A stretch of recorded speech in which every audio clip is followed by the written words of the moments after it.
Greetings, ladies and gentlemen. It's Rock and Roll Spot coming back with my review of Venom. So, yesterday I went and saw Venom. Whew. I mean, it's not as bad as Batman and Robin. I'll give it that. Anyway, so what the movie's about, if you didn't already know, Eddie Brock, a down-on-his-luck former investigative reporter, bonds with an extraterrestrial symbiote and inadvertently wreaks havoc upon San Francisco.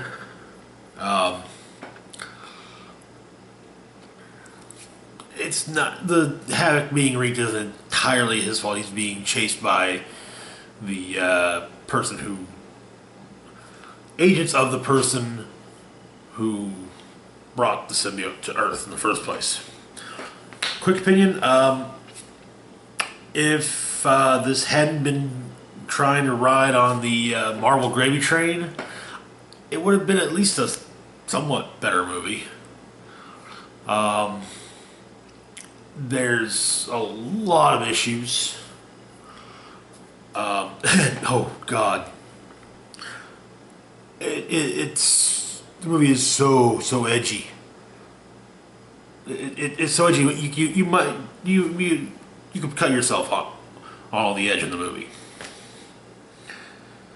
Anyway, so casting note: you got Tom Hardy as Eddie Brock. Like I said, a down on his luck investigative reporter, known for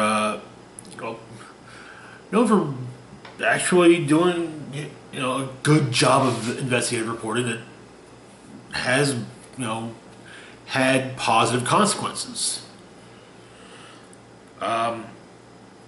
He bonds with an alien symbiote, Venom, and tries to act as a moral compass for said symbiote.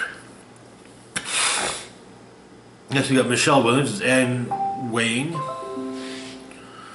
Eddie's ex-fiancée. Well, in the beginning of the movie, his fiancée, and then later in the movie, for the bulk of the film, though, his ex-fiancée. A lawyer initially working for a firm that represents the Life Foundation. For the bulk of the movie, it's not really clear what she's doing. Job-wise, one would presume that she's working for another firm, presumably a smaller firm, as Eddie kind of fucked her over and got her fired from the big firm she was working at.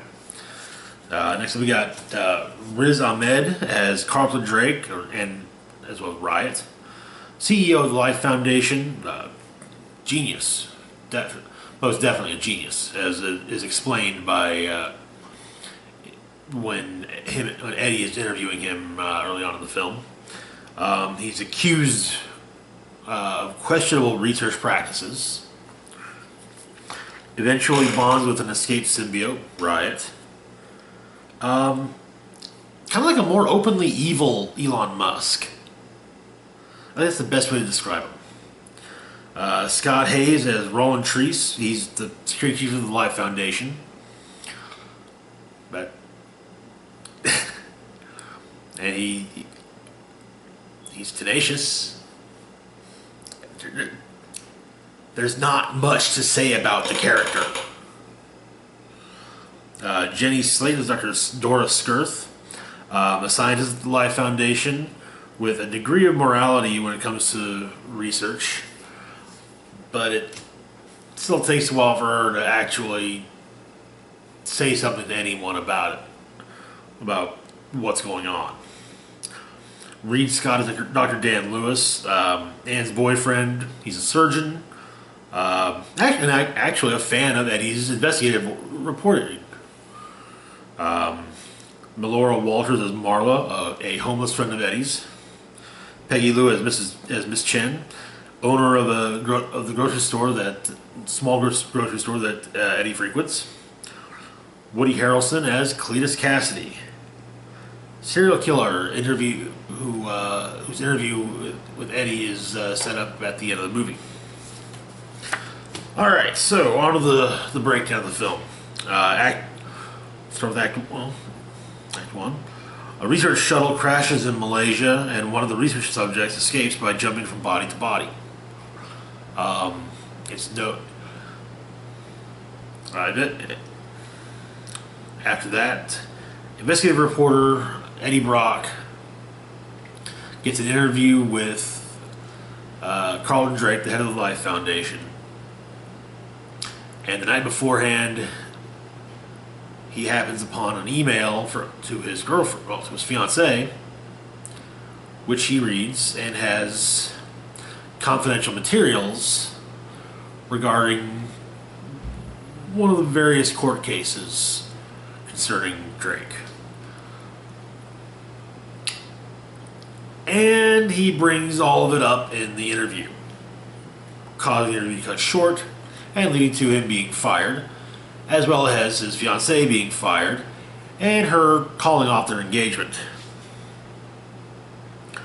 And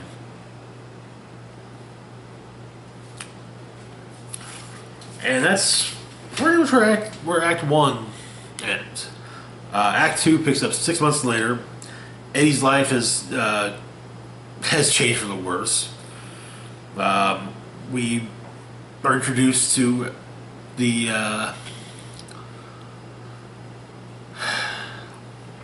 we're introduced to the people that Eddie deals with on a regular basis, such as Miss Chen, Marla. He drinks often because, hey, everybody, that's what down on their luck people do, is they drink. Anyway, Dr. Skirth of the Life Foundation, having grown uncomfortable with how Drake is running the experiments with the symbiotes, recruits Eddie to gather evidence against Drake. While doing so, Eddie tries to rescue one of the test subjects. I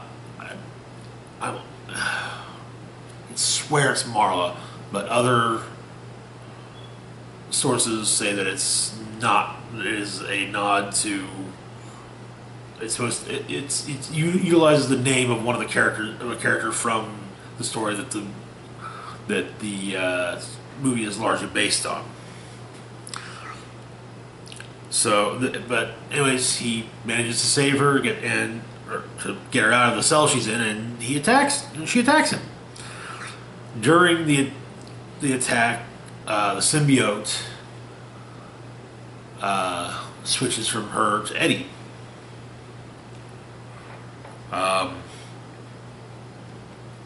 Already, alarm's been tripped, and the security forces are after Eddie, and he's on the run. And as he's getting out of there, he's doing things that he shouldn't be able to do.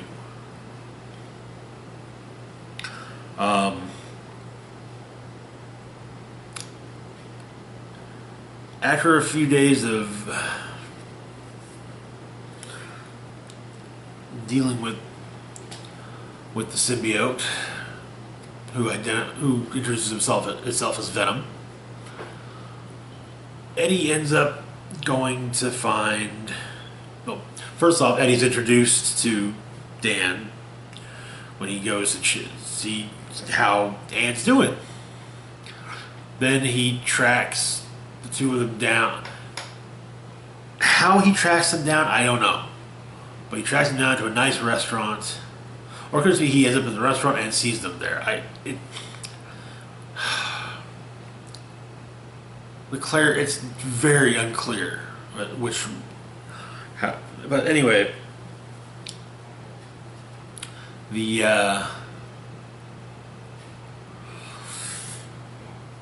Dan sedates Eddie, takes him to the hospital,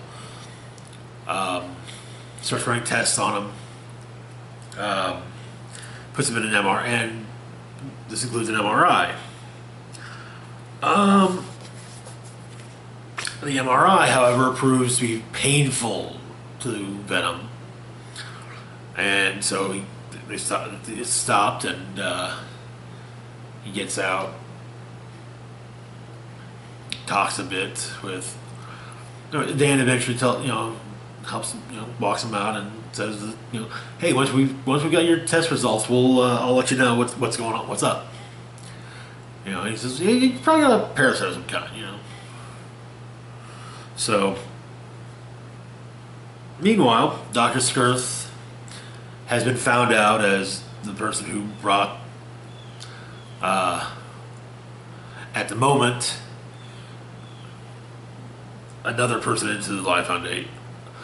Not at the moment not known to be Eddie Brock, but eventually she does say that she brought Brock in.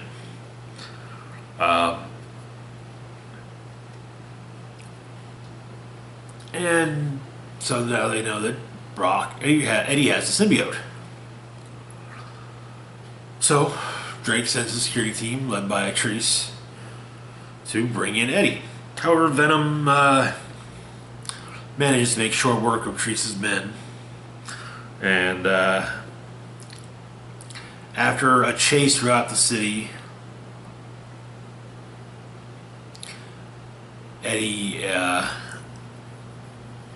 drops off his phone, which has the evidence required, or which has evidence of what's going on at the Life Foundation. Drops it off with his old boss, and also calls that boss a shithead. Anywho, while on attempting to leave the building, there's a SWAT team waiting. So Venom, basically Eddie makes a point of making sure that while Venom does defeat the SWAT team, it's done so non-lethally. And Anne picks him up, takes him to the hospital, because apparently Dan has discovered that his tests, there's something very wrong. So anyway, in the MRI chamber room, they separate. Anne uses the MRI to separate the symbiote from Eddie. And Eddie leaves as it's revealed that the symbiote's been basically feeding on him. And so while Eddie's leaving the hospital, Treese finds him and knocks him out and takes him to the Life Foundation. Meanwhile, the symbiote manages to escape at the MRI room chamber and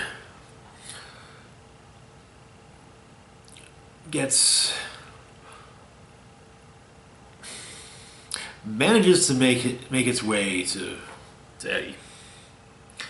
Before, however, the two are reunited.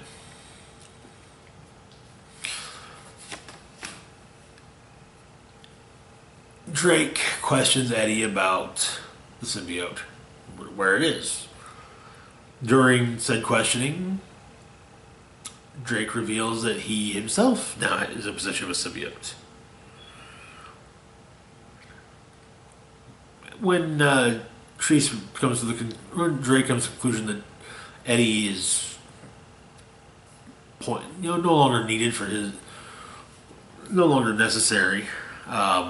He tells Treese, take care of kill Eddie. And so, of course, Treese is just going to kill him in the building. And so, Eddie gets walked out of the woods nearby. And it's about that time that the symbiote shows up, saves Eddie. They rebond. And Venom informs Eddie that the symbiote that Drake has is one named Riot. It's actually much more powerful than Venom. And he also explains that the symbiotes were kind of planning to basically eventually come and take over the planet. But that Venom has had a change of heart and he likes her the way it is. And in fact, Eddie has helped him come to this conclusion. Anyways, they realize that Drake is going to use one of his research shuttles to go back and pick up more of the symbiotes and bring them to Earth. However, so Venom,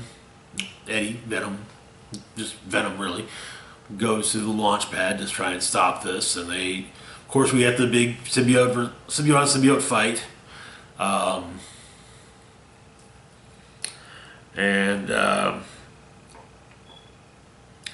It's not until after Riot boards the shuttle that Venom manages to basically tear it up and causes destruction. Later on, Eddie tells Anne that he's getting back into journalism, printed journalism this time, actually. And, well, she'll just have to see what he's doing, just like everyone else. However, I guess it's a mild spoiler. This leads to a mid-credits scene where Eddie is sent to interview serial killer Cletus Cassidy at San Quentin. And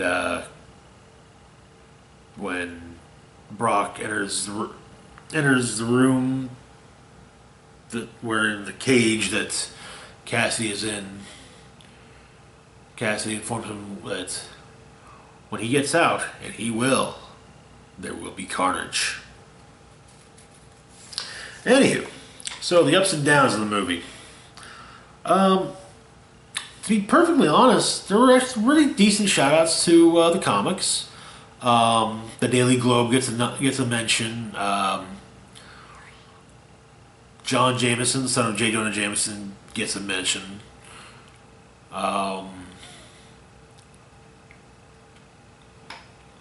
Some names get there's some name drops for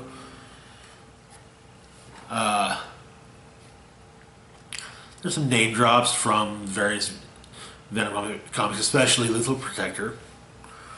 Also, one of the symbiotes that is shown is very clearly based on the symbiote that becomes Scream in the comics. That's some of them. Tom Hardy honestly does a really good job as Eddie in Venom, and I would say he delivers the best performance in the damn movie. I'll totally give him that. He really just went all in. And I liked that with him. The visual effects, by and large, are decent. There are some moments I think could have been done better, but I'll get to those in the downs. I'm also going to say this flat out. A few months back, I did a video wherein I reacted to one of the trailers for this movie, and I said that it seemed like they were trying to make Eddie Brock a truly good person.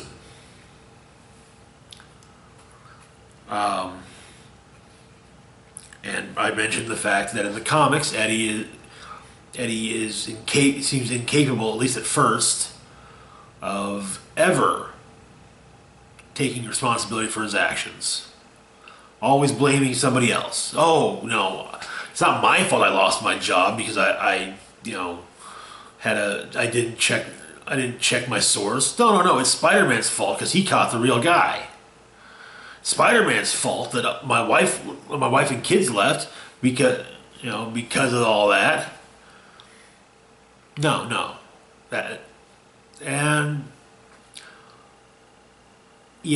we do get a lot of blaming everyone but himself for his problems. So anyways, on to the downs. Okay. Now, I understand that It's really cool to have a location like, yeah, this is where we're filming. This is where movie set takes place. But you don't have to beat the audience over the head with that location. Yes, we get that the movie is set in San Francisco. You don't have to show everything in San Francisco you can possibly do to just, to get. We get it. We saw the Golden Gate Bridge, okay? You know, we saw the cable car. We saw the cable cars. Yeah, we know. It's San Francisco. We don't need to be beaten over the head with it.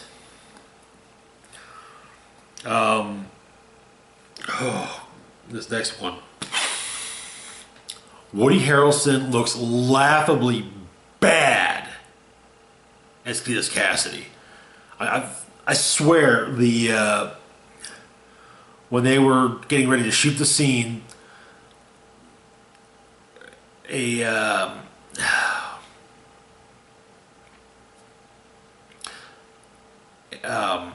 oh,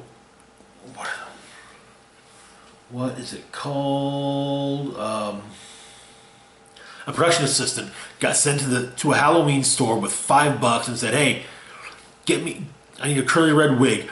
Bring back change." And they basically went and found the cheapest wig they could find. Oh God. I mean, Woody Harrelson is naturally blonde, so I don't expect for, and not curly haired either. I wouldn't expect him to red on him to look natural.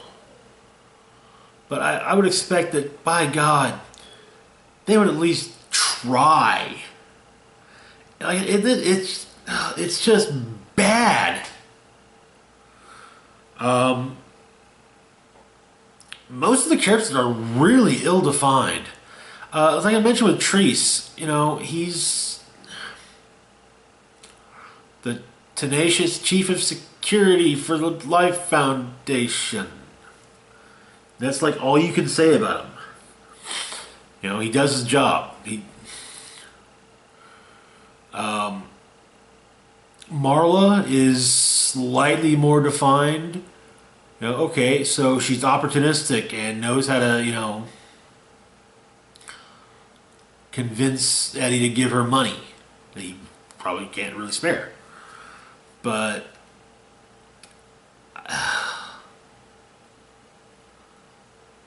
yeah, and of course I'm the one who said that she was a character of note. So yeah, but and most of the acting is, which, okay, admittedly, yes, Tom Hardy's a really good actor, and so anyone acting, off of him, it takes a lot to really, to not come off as mediocre, and everyone came off as mediocre.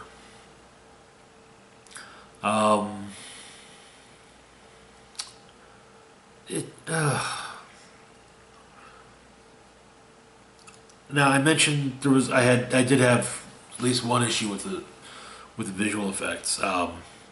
So there's the fight scene between Venom and Riot. There are some points where it's just really, it's hard to tell what's going on, like which one is which. Now there is a point where, yes, they do kind of merge a bit, but then they unmerge. It's the kind of thing where, oh, they merged. They're okay, never mind. And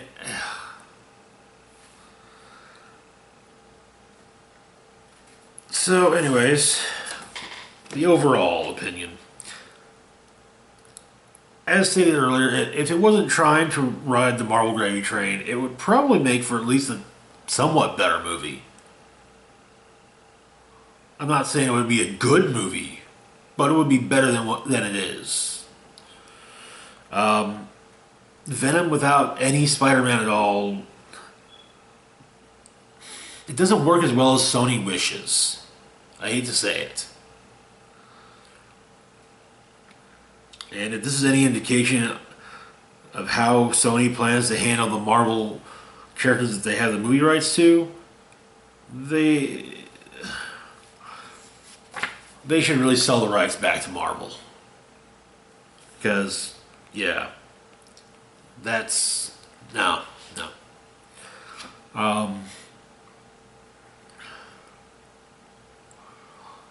I just, I really wish the other symbiotes would have been in the movie instead of just kind of teases like, oh hey look, we're working on these other symbiotes. Oh no, that's okay. No, never mind though. Anyway, so the best I can score this movie is a 2 out of 5. I mean, I'm not gonna recommend people go see it, but I mean, if you really want to, I'm not gonna, I'm not gonna knock you for it. But hey, I wouldn't recommend this movie.